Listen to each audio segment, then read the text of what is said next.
Want to know more about the prime value hotel, Universal's Cabana Bay Beach Resort? You're in the right place.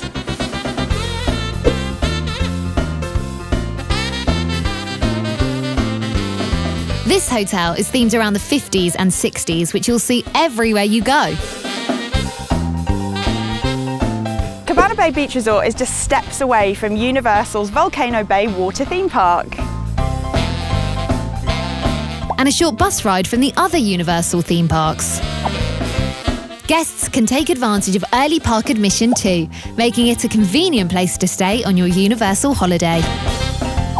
There are a number of varied dining options to choose from at the hotel, with everything from sit-down, quick-service dining to pizza deliveries to your room.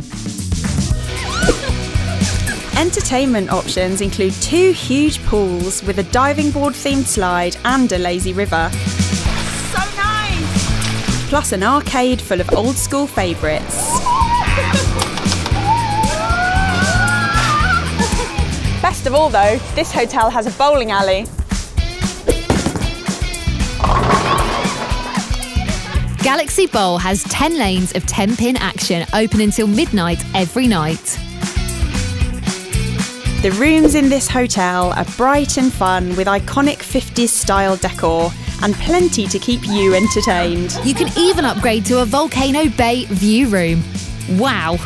Universal's Cabana Bay Beach Resort ticks all the boxes for an incredible family theme park holiday. So what are you waiting for? Book now with attractiontickets.com.